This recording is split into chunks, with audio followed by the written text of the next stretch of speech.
नमस्कार दोस्तों, समाज सेवी संस्था Anupama Raj Dandotiya welfare foundation ARD news में आप सभी का स्वागत है।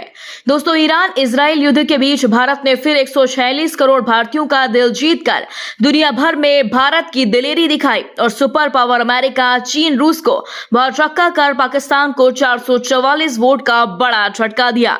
दोस्तों, आज भारत के शुभांशु शुक्ला अपने साथियों के साथ अंतरिक्ष में पहुंचे और हिंदी में 146 करोड़ भारतीयों के नाम संदेश भेजा, जिसके चलते पूरे पाकिस्तान में कोहराम मचा हुआ है। और इस खबर के आने के बाद पाकिस्तान की आवाम और मीडिया अपनी ही कंगाल सरकार को आड़े हाथों ले रही है, क्योंकि भारतीय अंतरिक्ष यात्री राकेश शर्मा की अंतरिक्ष यात्रा के ठीक 41 दिन बाद किसी दूसरे भारतीय शुभांशु शुक्ला की अंतरिक्ष यात्रा हो रही है, वह भी सफल।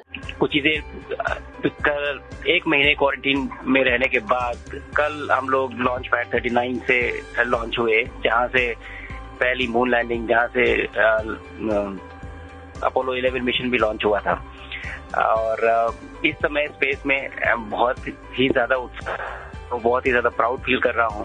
और जब हम लॉन्च कर रहे थे तो मेरे स्पेस सूट पे तिरंगा मेरे शोल्डर स्पेस था, जो मुझे कहीं ना कहीं ये याद दिला रहा था कि मैं अकेले ये जर्नी नहीं अंडरटेक कर रहा हूं, बल्कि आप सब मेरे साथ हैं और इस जर्नी का एक हिस्सा है।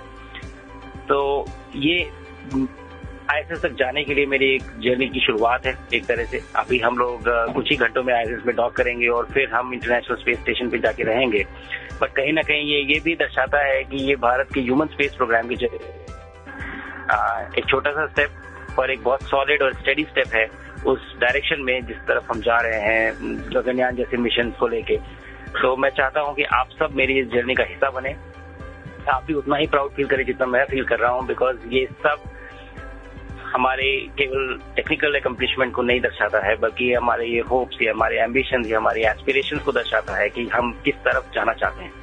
तो आइए मेरे साथ इस जर्नी का हिस्सा बनिए। मेरी पूरी कोशिश रहेगी कि अगले 14 दिनों में मेरा जो मिशन अकम्प्लिशमेंट है, जो टास्क है, वो तो मैं अचीव करूं ही, बट ज्यादा से ज्यादा इस एक्सपीरियंस को मैं किस तरह से अपनी फोटोज और वीडियोस में कैप्चर करूं, ताकि मैं वापस आके आप लोगों के साथ इसे शेयर कर सकूं। मैं चाहता हूं कि आप मेरे थ्रू ये जर्नी एक्सपीरियंस करें और इसका हिस्सा बने। एंड चलिए अगले 14 दिन को एक्साइटिंग बनाते हैं और साथ में स्पेस में रहते हैं।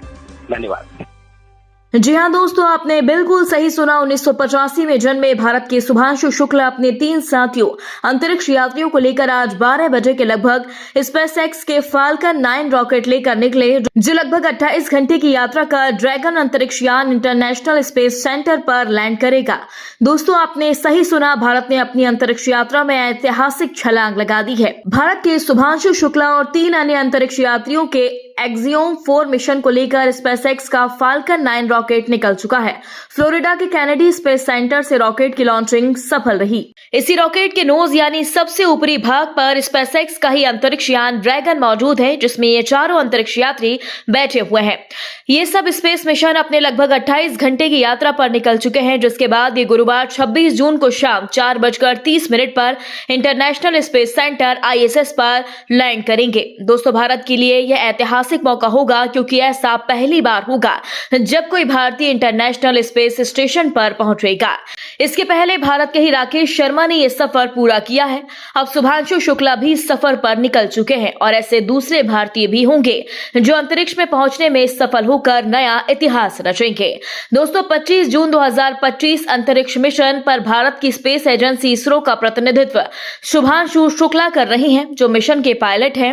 उनके साथ नासा की अनुभवी अंतरिक्ष यात्री पैगी विस्टन है। वे अमेरिका की सबसे अनुभवी अंतरिक्ष यात्री पोलैंड से EAS अंतरिक्ष यात्री स्लावोस उज़्दानस्की विस्निस्की और हंगरी से टिबोर कापू इस मिशन पर स्पेशलिस्ट के रूप में शामिल हुए। दोस्तों, आपको बता दें, भारत, हंगरी और पोलैंड के लिए यह मिशन लंबे समय के बाद मानव अंतरिक्ष यान की वापसी का प्रतीक है और इसी को लेकर अमेरिका, रूस, चीन के साथ पाकिस्तान के तन बदन में मानो आग ही लग गई।